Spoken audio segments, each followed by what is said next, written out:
नमस्कार, मैं हूं मनोज वर्मा और आप देख रहे हैं अटेंशन। और अटेंशन में आज बात होगी जीत के मंथन की। जी हां, दिल्ली में भारत मंडपम में चल रहे बीजेपी के 2 दिवसीय राष्ट्रीय अधिवेशन के पहले दिन प्रधानमंत्री नरेंद्र मोदी ने साल 2024 के लोकसभा चुनाव में एनडीए के लिए अब की बार 400 पार के नारे के साथ उद्घोष किया और भाजपा के मिशन 370 का शंखनाद कर दिया। पीएम मोदी ने भाजपा कार्यकर्ताओं से कहा कि हर बूथ पर पार्टी को 370 वोट बढ़ाने होंगे, 100 दिन का जनसंपर्क अभियान चलाना होगा और भाजपा के 10 साल के काम का प्रचार करना होगा। लोकसभा चुनाव में जीत का रोड मैप तैयार करने के लिए आयोजित इस अधिवेशन में पार्टी अध्यक्ष जेपी नड्डा ने भी कहा कि पिछला दशक उपलब्धियों भरा था और ये दशक और अच्छा होगा, इसके लिए 400 के पार जाना होगा। मोदी नड्डा की इस घोषणा के अनुसार हर पोलिंग बूथ पर 370 वोट बढ़ाने की भाजपा की रणनीति कितनी कामयाब होगी और इससे 400 पार के लक्ष्य को कैसे पाया जा सकेगा, आज अटेंशन में चर्चा इन्हीं मुद्दों पर। लेकिन पहले रिपोर्ट।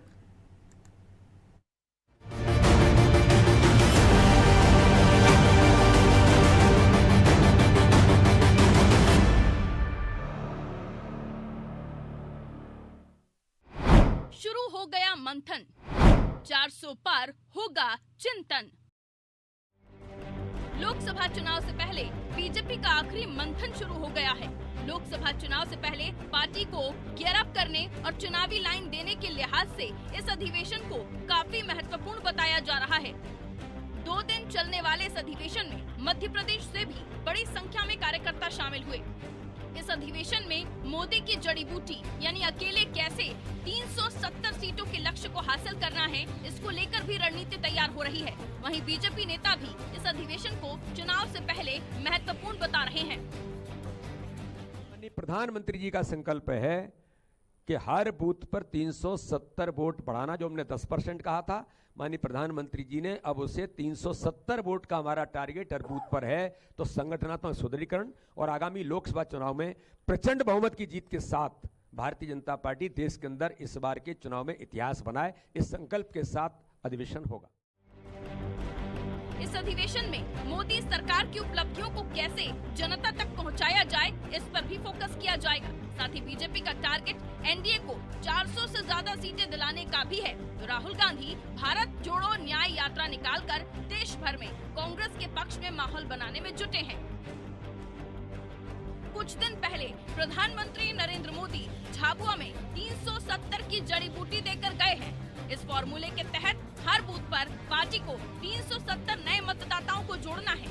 इसलिए अब कयास ये भी लगाए जा रहे हैं कि बीजेपी के अधिवेशन में इसकी भी रूपरेखा तैयार कर बीजेपी नेताओं को जिम्मेदारी सौंपी जा सकती है।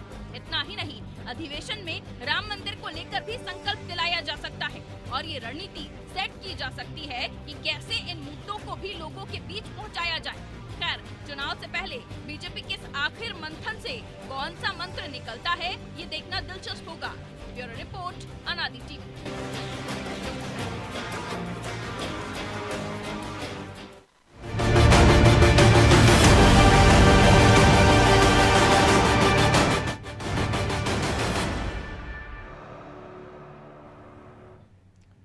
तो इसी मुद्दे पर चर्चा करने के लिए हमारे साथ जुड़ गए वरिष्ठ पत्रकार सुरेश शर्मा और हमारे सहयोगी प्रभु पटेरिया और ब्रजेश चौक से। बहुत स्वागत है शर्मा जी आपका अनादि टीवी में। और अब की बार 400 पार तो कैसे होगा? कमलनाथ, नकुलनाथ या जो कोई भी आना चाहे, तो जो कांग्रेस मुक्त भारत की जगह कांग्रेस युक्त भाजपा 370 या 400 का टारगेट ऐसे ही पूरा होगा? देखिए, इस समय राजनीति में एक बहुत बड़ा द्वंद्व चल रहा है और वो द्वंद्व ये है कि विचारधारा युक्त पॉलिटिक्स चलेगी या अब विचारधाराओं के अंदर बहुत ज्यादा अपमिश्रण शुरू हो जाएगा। कैडर बेस कार्यकर्ताओं के आधार पर पार्टी चलेगी या फिर कांग्रेस जैसा एक सभा, मेरे कांग्रेस का मतलब ये होता है एक समूह सभा और उसके अंदर आपस में बातचीत करने वाला जो, तो ये इस टाइप की पार्टी चलेगी। तो मुझे लग रहा है कि भारतीय जनता पार्टी ने सर्वाधिक सदस्यता का रिकॉर्ड बनाने के बाद अब ये विचार किया है कि यदि कोई भी लीडरशिप आए तो उसको हम अपने यहाँ समायोजित कर लेंगे और अपने यहाँ हजम कर लेंगे। मतलब भूतम काष्टम जीरियति वाली स्थिति हो रही है जी। कमलनाथ जी कल तक भाजपा के बारे में जो सोच रहे थे, जो बोल रहे थे, जो संभावनाएं व्यक्त कर रहे थे, उसके बाद यदि आज वो आकर के भाजपा के नेतृत्व के साथ मिलकर के काम करते हैं तो इस राजनीति को एक विचित्र किस्म की राजनीति के रूप में देखा जाना चाहिए। दूसरा, एक खास बात ये, हालांकि कमलनाथ जी से इससे ज्यादा नुकसान इसलिए नहीं होने वाला मध्य प्रदेश में भाजपा को, क्योंकि छिंदवाड़ा में आप जो कैंडिडेट लड़ाते हैं वो हार जाता है। इसलिए यदि कमलनाथ जी के परिवार को टिकट भी दी जाती है तो भाजपा की एक सीट में अभिवृद्धि होगी, इसलिए ये मान करके चलना चाहिए। हाँ, ये बात सही है कि जैसे सज्जन सिंह वर्मा जैसे ने भी अपना प्रोफाइल बदल बीजेपी लिया, का नुकसान भले ना हो लेकिन कांग्रेस का कमलनाथ का फायदा है, ये कह सकते हैं। कमलनाथ जी का तो देखिए व्यावसायिक रूप से फायदा है क्योंकि वो व्यावसायिक व्यक्ति हैं। उनका, कमलनाथ जी का ये भी फायदा है कि उनके संबंध बहुत मधुर हैं। अच्छा, मैं तो, आप मुझे एक बार तो कम से कम धन्यवाद देंगे ही, और कहना भी चाहिए आपको तो आगे से ही कि मैं पहला व्यक्ति जो आपके चैनल पर मैंने 4-5 महीने पहले कहा था कि कमलनाथ जी का परिवार जो है भाजपा की टिकट पर चुनाव लड़ेगा। प्रभु जी और हम एक कार्यक्रम में बैठे थे पिछली बार, प्रभु जी को याद होगा, उस समय जब मैंने कहा था तो सब लोग, तीनों बड़े पत्रकार साथ बैठे थे, उन्होंने ये कहा कि नहीं, और बात को बदल दिया था, क्योंकि मुझे ये पहले उनको पता नहीं होगा ना कि आपके कमलनाथ से संबंध, रिश्ते कैसे हैं। शर्मा जी, इसमें कोई आपकी भूमिका है क्या मध्यस्थ के तौर पर? ये जो हेलीकॉप्टर उड़ के जो है छिंदवाड़ा से भोपाल होते हुए दिल्ली पहुंचा, तो इस पूरे भेजने के पीछे कहीं आपकी कोई भूमिका है, नजर आ रही है क्या? देखिए प्रभु जी, आप मुझे जानते हैं, मैंने अपने जीवन में मध्यस्थ बनने की भूमिका नहीं, मैं तो फ्रंट पे ही रहता हूँ या फिर एंड पे रहता हूँ। शब्दों का संशोधन कर दे, उत्प्रेरक, मार्गदर्शक। मैं ये कहना चाह रहा हूँ कि चूंकि हम सब लोग चारों जो बैठे हैं आज, ये चारों पत्रकार हैं, और हम लोग जो है घटनाक्रम को घटते हुए जब देखते हैं तो हमारी ये समझ में आता है कि इसका एंड क्या होने वाला है। जब कमलनाथ जी ने रामनामी ओढ़ी और भगवा होने की कोशिश की तो वहां से लौट के आना बड़ा कठिन था। और जब मैंने ये कहा आपके चैनल पर भी कि यदि कमलनाथ जी को पूर्व मुख्यमंत्री बनाने का रिस्पॉन्सिबिलिटी अडानी जी ने ली थी और भाजपा को बदले में प्रचंड जीत मिलने वाली थी, ये मैंने आपके चैनल पर कम से कम 6 महीने पहले कहा था जी। और मैंने तो इसलिए मुझे अनुमान है, अनुमान की दृष्टि से मैंने कहा था कि कोई भी व्यक्ति किस प्रकार की राजनीति कर रहा है, उस राजनीति का एंड कहाँ होने वाला है। यही तो हम सब लोग पत्रकार लोग जो राजनीतिक समीक्षक है वो यही तो सोचते हैं। कई बार क्या होता, नहीं लगता, गणित नहीं बैठता वैसा, जो बीच में पलट जाता कोई व्यक्ति। तो इसलिए भाजपा को कमलनाथ जी के जाने से बहुत ज्यादा बेनिफिट नहीं होने वाला, लेकिन 3 राज्यों में पड़ोस के, जैसे महाराष्ट्र में कुछ असर होने वाला है, कुछ उत्तर प्रदेश में कुछ लाभ मिलने वाला है, और कमलनाथ जी का जो एक दूसरा तरीका है उसका एक और काम होने वाला, वो होने वाला है कि कांग्रेस को बहुत बड़ा डैमेज हो जाएगा।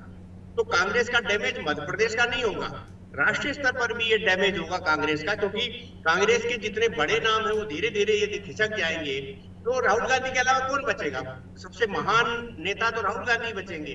तो ऐसी स्थिति में जब अशोक चौहान निकल गए, जब आप सिंधिया जी निकल गए, जब आपके राजस्थान के आरपीएन सिंह निकल गए, जब मिलन देवड़ा का लड़का निकल गया, तो ये सारे जो धीरे धीरे चले जा रहे हैं, इसका मतलब कांग्रेस को आत्मविश्लेषण करना चाहिए कि जो इंदिरा जी का तीसरा बेटा था वो चला गया, तो आपके पास बचा क्या? आप तो कांग्रेस को या तो डिसॉल्व कर देना चाहिए। दूसरे बेटे की बहू और पोता भी तो पहले ही जा चुके हैं। मैं वही कह रहा हूँ, नहीं पर वो तो उन्होंने बहू माना ही कहाँ था, वो तो देश प्रेम का कहाँ सवाल उठेगा इसमें। लेकिन प्रभु जी, जो शर्मा जी कह रहे विचारधारा की, एक तरफ हार्डकोर हिंदुत्व, राम मंदिर, 370, 3 तलाक, यूसीसी, सीए, और दूसरी तरफ कांग्रेसी जो आते जा रहे हैं, लग रहा है विचारधारा के लिए कमिटमेंट भी पूरा होगा, और जो लोग आ रहे हैं उनको पार्टी इतनी जल्दी आत्मसात कर लेगी, और जो हार्डकोर उसका वोटर है या उसका जो कार्यकर्ता है उसके सामने दुविधा नहीं होगी। देखिए मनोज जी, राजनीति में विचारधारा नाम की चीज़ तो है ही नहीं। शब्द को तो राजनीतिक सियासी डिक्शनरी से विलुप्त कर देना चाहिए, क्योंकि किसी भी व्यक्ति को जो आज सुबह यदि किसी पार्टी में है, दूसरी सामने वाली पार्टी को कोस रहा है, उसकी कमियां गिरा रहा है, वो उस पार्टी वाले इस व्यक्ति की कमियां गिना रहे हैं, और शाम को दोनों जो है एक दल में आ जाते हैं और पुराने गिले शिकवे माफ। अब तो बेशर्मी की हद ये है शर्मा जी कि जो सोशल मीडिया पर जो पुराने ट्वीट्स होते हैं, जो पुरानी बातें हैं, जो वीडियो है, वो तक कोई डिलीट नहीं कराता है, क्योंकि उनको थोड़ी बहुत ये लिहाज रहे कि भाई हमने कल क्या कहा था वो हट जाए, तो कम से कम। हेमंता विश्वा शर्मा ने कहा कि मैंने तो पुराने ट्वीट इसलिए नहीं डिलीट किए क्योंकि मैं पहले क्या सोचता था और अब क्या कितना गलत सोचता था। और ये मेरे बेटे को पता होना चाहिए, ये उनने उसमें ये जोड़ा मेरे था। बेटे को पता होना चाहिए। हाँ, तो ये तो एक मतलब एक निर्लज्जता कहेंगे इसको राजनीति के क्षेत्र की, कि उनको जो है कोई मान मर्यादा कुछ नहीं तो पहले लोग जो भूखों मर जाते थे। जिस कर्पूरी ठाकुर को भारत रत्न दिया जा रहा है, उस कर्पूरी ठाकुर ने अपने विचारधारा से कभी समझौता नहीं किया, मरते मर गए, मुफलिसी में रहे, पूरा जीवन मुफलिसी में काट दिया, लेकिन जो है विचारधारा समझौता नहीं किया। हम उनका सम्मान कर रहे हैं लेकिन उनकी नीतियों पर नहीं चल रहे हैं। हम महात्मा गांधी का नाम लेते हैं राजनीति में, लेकिन महात्मा गांधी के बताए हुए किसी भी सिद्धांत पर नहीं चल, उसकी जगह हम फिल्म में जो गांधीगिरी बताई गई है हम उसको ज्यादा पसंद करते हैं, क्योंकि या उनको उससे- गुंडागिरी, उससे- उससे गांधीगिरी, कदम आगे जो नेतागिरी, नोट पर जो गांधी जी है जी। उनके प्रति हमारी आसक्ति ज्यादा है। क्योंकि मनोज जी नेतागिरी, गुंडागिरी, गांधीगिरी ये जो सारे सब सिमिलर है, एक जैसे हैं, भाईचारा है इसमें, तो हमको वो ज्यादा पसंद है। हम सिद्धांतों की बात नहीं करते क्योंकि सिद्धांत पे बंधन महसूस होता है, रक्षाबंधन जैसा कोई बंधन होता है जिसको तोड़ने की हिम्मत नहीं कर पाते। तो यहाँ पर बिल्कुल ऐसी स्थिति हो गई है। और ये तो इससे ज़्यादा हास्यास्पद और क्या होगा कि भारतीय जनता पार्टी के सर्वशक्तिमान नेता अमित शाह जी ने टास्क लिया 2 साल पहले कि हम छिंदवाड़ा फतेह करेंगे। किसको हराएंगे? कमलनाथ, नकुलनाथ को हराएंगे, उनसे लड़कर उनसे छिंदवाड़ा जीतेंगे, छीन लेंगे छिंदवाड़ा। और आपकी पूरी पार्टी उस मिशन पे लगी रही। अंत में निकला क्या कि वो नकुलनाथ ही छिंदवाड़ा से अब बीजेपी के टिकट पर चुनाव लड़ते हुए दिखाई दे रहे हैं। आप जिससे लड़ने की बात कर रहे थे वो आपके साथ आ गया, और जबकि आप जीत की कगार पे पहुंच चुके जीत की कगार पर पहुंच चुके थे। जो शर्मा जी ने जो बात कही है बिल्कुल सही बात कही शर्मा जी। अब राजनीति वो नहीं रही कि आप जो है अपनी लाइन बड़ी कीजिए, अब तो राजनीति है कि आपको अपनी लाइन बड़ी दिखानी है तो सामने वाली की लाइन को छोटा कर दीजिए। अब इस पूरे घटनाक्रम में जिस तरीके से अशोक चौहान आ रहे हैं, जिस तरीके से हेमंत बिस्वा शर्मा आए, जिस तरीके से कमलनाथ जा रहे हैं, और कौन जा सकता है इसके बारे में किसी को भी कयास लगाने की जरूरत नहीं, कोई भी जा सकता है। राहुल गांधी और प्रियंका गांधी को छोड़ के जो चर्चा में निकल कर आया है, उन बेचारों ने क्या पाप किया है ये बताइए आप, कि आप उनको छोड़ रहे हैं। उनको ले लीजिए, बाकी कांग्रेस को मुक्त कर दीजिए। लड़ाई तो आपकी गांधी परिवार से है, तो गांधी परिवार ही पूरी तरह आधा तो आप में आ ही चुका है, बाकी बच्चा भी ले लीजिए। गांधी परिवार आप में समाहित हो गया तो उसके बाद कांग्रेस। लेकिन पटेरिया जी आपने कहा है कि विचारधारा नहीं बची राजनीतिक दलों की। हम देख रहे हैं कि बीजेपी ने अपनी विचारधारा से समझौता नहीं किया बल्कि उसके विचार में शामिल हो गए हैं, तो नेताओं की विचारधारा नहीं बची ना, पार्टी की तो बची है। इसका जवाब शर्मा जी देंगे। नहीं, एक बात मुझे याद आ गई। प्रभात झा जी भाजपा के अध्यक्ष थे, बहुत सार्वजनिक कर रहा हूं ये बात। तो उन्होंने दमोह उपचुनाव में वो गए और वहां उन्होंने पत्रकार वार्ता में कहा कि मैं तो एक पत्रकार संगठन का सदस्य रहा हूं और मैं पत्रकार रहा हूं, ऐसा करके उन्होंने बयान दिया था। हम सब लोग मिले गए, सारे लोग जो है, हमने कहा भाई आप जो है जो पत्रकार संगठन के सदस्य हैं तो विचारधारा वाले पत्रकार संगठन के सदस्य बनिए। हमने जाकर के स्पष्ट शब्दों में मैंने ये बात कही, तो उन्होंने मुझसे कहा था अरे शर्मा जी आप इतना नहीं समझते, विचारधारा केवल कुर्सी पर बैठने के लिए होती है, कुर्सी के बैठने के बाद कोई विचारधारा नहीं होती है। तो ये बात प्रभात झा जी ने जब मुझे कही तो मुझे लगा कि वास्तव में जिस विचारधारा के बात की जा रही है वो तो प्रभात जी ने स्पष्ट कर दी। तो इसलिए कमलनाथ जी चले गए तो थोड़े दिन में उनकी विचारधारा भी भाजपा की विचारधारा हो जाएगी, जैसे सिंधिया जी की विचारधारा। और आप मनोज जी और प्रभु जी, आप इतने सीनियर हैं, प्रभु जी आप सब लोग तीनों इतने सक्रिय और मुझसे ज्यादा सक्रिय हैं। मैं बहुत ईमानदारी से एक बात आपके सामने कहना चाहता हूं। जिस तरह की पॉलिटिक्स इस समय हिंदुस्तान में अमित शाह और नरेंद्र मोदी जी की टोली कर रही है, तो क्या आप मान के चल रहे हो कि इसमें कोई विचारधारा नाम की चीज है? केवल हिंदुत्व का वो राष्ट्रवाद जिसको राष्ट्रीय स्वयंसेवक संघ आगे बढ़ाना चाहता है वो बढ़ रहा है। हम मंदिर देख लेंगे, हम धर्म देख लेंगे, हम सनातन देख लेंगे, जो 1947 में डुबोया गया था उसको उभरता हुआ देख लेंगे। बाद में आइडियोलॉजी नाम की कोई चीज तो बची ही नहीं है। तो बहुत लोगों को कांग्रेस ज्वाइन कर लेना चाहिए क्योंकि बड़ी वैकेंसी वहां निकल गई। जी बिल्कुल, वहां संभावनाएं दिख रही हैं। लेकिन शर्मा जी इस पूरे में एक चीज और दिख रही है कि एक चर्चा चल रही थी कि शिवराज सिंह चौहान को छिंदवाड़ा लड़ा दिया जाएगा, तो ये कयास लग रहे थे कि जीत गए तो बड़े नेता बन जाएंगे और पार्टी मिलकर हरा देगी उनको, तो शिवराज सिंह खत्म ही हो जाएंगे मध्य प्रदेश में। तो कहीं ऐसा तो नहीं कि वो शिवराज जी ने ऐसा चक्कर चलाया हो कि नकुलनाथ जो है अब कमल के फूल पर चुनाव लड़ने जा रहे हैं? क्योंकि अभी मोदी जी के साथ शिवराज जी की एक मुलाकात भी हुई है, अमित शाह जी और मोदी जी के साथ। देखिए प्रभु जी, आपसे ज्यादा जानकार मैं नहीं हूं, मैं सार्वजनिक कह रहा हूं इस बात को, लेकिन मैं एक छोटा सा जवाब देना चाहता हूं। ये बयान कैलाश विजयवर्गीय जी का है। कैलाश विजयवर्गीय जी मध्य प्रदेश में जिस मकसद से आए थे, उन्होंने ही सबसे पहले शिवराज जी के बारे में टिप्पणियां प्रारंभ की। उन्होंने ही सबसे पहले जो है डिनर डिप्लोमेसी शुरू की कि मैं मध्य प्रदेश का मुख्यमंत्री बन जाऊंगा, नहीं तो प्रहलाद पटेल बन जाएंगे। उन्होंने ही आकर के कहा कि लाडली लक्ष्मी का कोई लेना देना नहीं है, ताकि अमित शाह जी प्रसन्न हो जाएं और वो मुख्यमंत्री बना दे। तो वो अपनी पॉलिटिक्स में कैलाश विजयवर्गीय सक्सेस नहीं हो पाए, इसलिए वो शिवराज जी के आगे जितना बोलेंगे उतना गेन करेंगे, ये मानसिकता उनकी है। कोई लेना देना नहीं छिंदवाड़ा से शिवराज जी को। शिवराज जी को यदि आपको बढ़ाना होता तो विदिशा से लड़के दिल्ली जाएंगे ना, वो कहा के लिए जाएंगे छिंदवाड़ा से।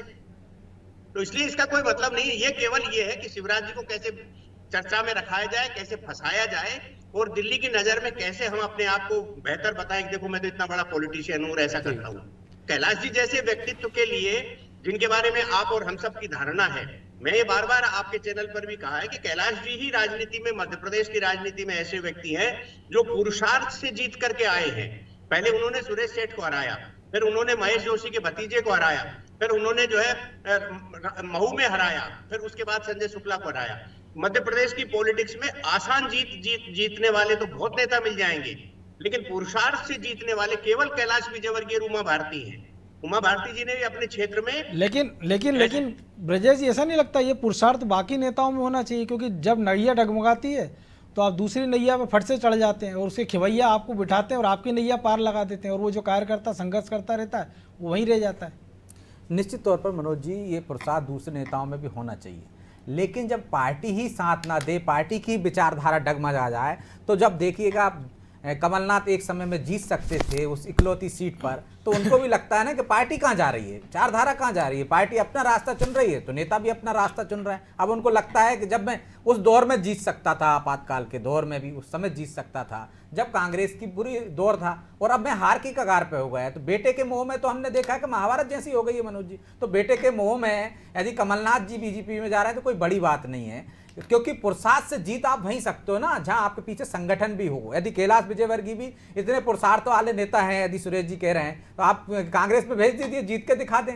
क्या सिंधिया हार गए वहां पे? सिर्फ पुरुषार्थ अकेले काम नहीं करता मनोज जी, व्यक्तित्व वाले अकेले काम नहीं करता, नेता का एक सपोर्ट रहता है संगठन के साथ साथ। जब आपकी दोनों ताकत मिल जाती है तो आप ऐसी विपरीत परिस्थितियों में भी जीत जाते हैं। नहीं तो आप देख लीजिए बड़े बड़े नेता भागते फिर रहे हैं। क्या आज के हालात में आप देखिए, सिंधिया पहले हार गए, कमलनाथ हार की कगार पर थे, तो अब वो पुरुषार्थ वाली स्थिति नहीं बची ना, जो प्रभु जी भी कह रहे थे, जो शर्मा जी भी कह रहे थे। अब विचारधारा नहीं, अब सत्ता, कुर्सी हासिल करना है आपको, तो कुर्सी जहां आसानी से आपको मिल जाए तो उसके जतन करते हैं नेता। इस वजह से नहीं करते हैं कि वो अपनी विचारधारा पे, अपने व्यक्तित्व के आधार पर राजनीति में लगे रहें, चाहे हार मिले चाहे जीत मिले, जो पहले के नेता करते थे। अब पुरुषार्थ उनका इसी में रह गया है कि सत्ता कैसे हासिल की जा सकती है, जीत कैसे हासिल की जा सकती है। जी, तो शर्मा जी, जीत एकमात्र उद्देश्य हो गया, लेकिन अगर मान लीजिए कमलनाथ, नकुलनाथ आ भी गए, कांग्रेस 29 की 29, बीजेपी 29 की 29 सीट जीत गई, कुछ विधायक आ गए, उपचुनाव में बीजेपी का आंकड़ा 163 से 73-75 हो जाए, फिर?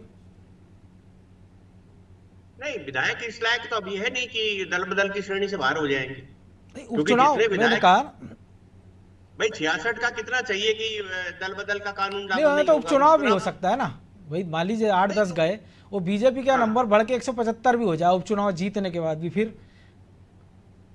नहीं, उसका कोई बहुत बेनिफिट नहीं मिलने वाला, इसका कोई बहुत बेनिफिट नहीं मिलने वाला। वो तो 2.5 साल बाद मिलेगा, जब राज्यसभा की 1 सीट की उम्मीद और बढ़ जाएगी, तो अन्यथा तो बहुत कोई लाभ होने वाला नहीं है। लेकिन आप एक विषय को विचार करिए, प्रभु जी भी बैठे हैं, आप भी, ब्रजेश जी भी, सब सीनियर जर्नलिस्ट हैं, तो एक चीज पर विचार करिए कि जो 2024 के लोकसभा के चुनाव परिणाम के बाद भाजपा में क्या होने वाला, उसकी कल्पना करिए आप। क्योंकि हम पत्रकार हैं इसलिए हमें ये बातें बहादुरी से कहना चाहिए, और वो ये है कि 2024 के बाद लोग सवाल पूछेंगे कि ये जो हो रहा है ये कहीं भाजपा के लिए होता था क्या, ऐसा कभी? ये सवाल उठ रहे हैं, लोग फोन कर रहे हैं, मुझे कर रहे हैं फोन, इसलिए मैं ये कह रहा हूं, मेरी भावना नहीं है ये। लोग फोन करके कह रहे हैं कि अब हम कुछ भी बोले तो ये कहा जाएगा कि जिनको सवाल करना है, जिनके सवाल का जवाब देने के लिए वो अधिकारी हैं, जिनको कार्यकर्ता बीजेपी के या पदाधिकारी जो दिल्ली में जो चल रहा है, जो 15-20 हजार लोग हैं, उनमें से कोई सवाल करने की हिम्मत किसी में बची नहीं है। आप हमसे लोग सवाल करते हैं, हम क्या जवाब दें उनको? प्रभु जी मैं यही कहने वाला हूँ, लोकसभा चुनाव के बाद सवाल होंगे, होना ही पड़ेगा, अन्यथा आमपंथियों जैसी हालत भाजपा की होते हुए आप और हम अपने जीवन काल में देखेंगे। केवल कार्यालय खड़े रहेंगे, कैडर गायब हो जाएगा, क्योंकि भाजपा जिस विचार के लिए बनी है, जिस धारा के लिए बनी है, वो 1-2 आदमी के हाँकने की पार्टी नहीं है। वो कुशाभाऊ ठाकरे के और मध्य प्रदेश के आज तक के आचरण को आप देखिए, ये नहीं होता, ये कोई नहीं कहेगा, नुकसान उठाएगा कहने वाला, उठाएंगे लोग नुकसान। शर्मा जी, जो एक जो वॉचडॉग है बीजेपी का, जिसने ये संगठन बनाया, जिस संगठन की हम बात कर रहे हैं, आरएसएस, तो वो आरएसएस अटल जी के ज़माने में भी सवाल उठाती थी, ये कोई गलत नीति पर ये चल रहे हो तो वो आरएसएस हमेशा सवाल उठाई। आरएसएस ने जनसंघ को भंग करके फिर भाजपा बनवाई। क्या वो आरएसएस में अब कोई इतना ताबेदार नेता नहीं रहा, कोई पदाधिकारी नहीं रहा जो सवाल उठा सके कि आप कह, वो इसलिए शांत है कि आरएसएस की जो लाइन है वो फॉलो हो रही है। साध को पाने के लिए साधन कोई सा भी हो, इस्तेमाल ये हो गया है कि आपको दाल पकानी है, दाल पकाने के लिए चाहे तो भगोना ले लीजिए, चाहे प्रेशर कुकर ले लीजिए, चाहे मिट्टी का कोई ले लीजिए, चाहे खप्पड़ ले लीजिए, दाल पकनी चाहिए, संघ का ये मानना है। क्या वही हो रहा है बीजेपी संघ में? प्रभु जी, सबसे महत्वपूर्ण बात मैंने पहले यही लाइन बोली जो आप बोल रहे हो जी। इस देश में 1947 के बाद से ही ये तय हो गया था कि हिंदुत्व जो है उसको आगे बढ़ने नहीं देना। पंडित नेहरू ने ये कहा था कि मैं जन्म से हिंदू हूं, धर्म से मुसलमान हूं और विचारधारा से मैं अंग्रेज हूं। इसलिए हम हिंदुत्व जो है, जिसको कह सकते हैं सनातन संस्कृति है या प्राचीन भारतीय संस्कृति है, मोदी जी ने सबसे बढ़िया काम ये किया है कि संस्कृति को उन्होंने वैश्विक बना दिया। ये उनका इतना बड़ा प्लस पॉइंट है कि बाकी सारे पॉइंट इसके नीचे ढक रहे हैं। अन्यथा कोई कारण नहीं है कि राष्ट्र स्वयंसेवक संघ का प्रमुख, यानी कि हमारा परम पूज्य, संघ का परम पूज्य, हमारा नहीं, संघ का परम पूज्य, यदि राम मंदिर के उद्घाटन में नरेंद्र मोदी जी की मंच से पूरी पूरी प्रशंसा करता हो, ऐसा राष्ट्र स्वयंसेवक संघ का संघ प्रमुख कभी हुआ नहीं। वो करता ही नहीं इस प्रकार की प्रशंसा, वो तो आशीर्वाद देने के लिए बनता है। वो भारतीय जनता पार्टी और जनसंघ की दृष्टि से वो शंकराचार्य हैं, वो उनका काम आशीर्वाद देना है, प्रशंसा करना नहीं है। तो वो वैसे शंकराचार्य तो नहीं है जैसे शंकराचार्य हमने राम मंदिर के दौरान देखा था, फिर उनकी चिट्ठी पत्री देखी थी। शर्मा जी, जैसे शर्मा जी, वो जो शंकराचार्य हैं, यदि वो धर्म पद पे चल रहा है, यदि वो वेद मंत्र रटने हैं, उसको एक अध्याय रट लिया, उसने दूसरा नहीं रट पाया तो डांट भी पड़ती है। तो यहाँ यदि आप अच्छा काम एक कर रहे हैं, कुछ खराब काम कर रहे हैं यदि दूसरे स्तर पे, जिससे कि आपका खड़ा हुआ संगठन 40-50 साल का संगठन बिगड़ने के कगार पर है, तो थोड़ी डांटने का भी तो अधिकार है उनको, कि सिर्फ प्रशंसा ही करते रहेंगे एक अच्छाई पे। आएगा, वो समय भी आएगा, अभी बहुत अच्छा चल रहा है इसलिए कोई नहीं बोलेगा। फिलहाल समय ही आ गया है कि कार्यक्रम को यही विराम देना होगा क्योंकि वक्त इतना ही था। बहुत धन्यवाद शर्मा जी। तो निश्चित तौर पर बीजेपी ने मंथन शुरू कर दिया है जीत का। जीत के जब मंथन होता है तो उसमें अमृत भी निकलता है और विष भी निकलता है। अब ये विष किसके हिस्से में आता है, खाटी कार्यकर्ताओं के हिस्से में, या अमृत आगे लेकर बीजेपी कितनी बढ़ती है, इस पर भी हमारी नज़र होगी। अटेंशन में आज इतना ही, मुझे दीजिए इजाज़त और आप देखते रहिए अनादि टीवी। नमस्कार।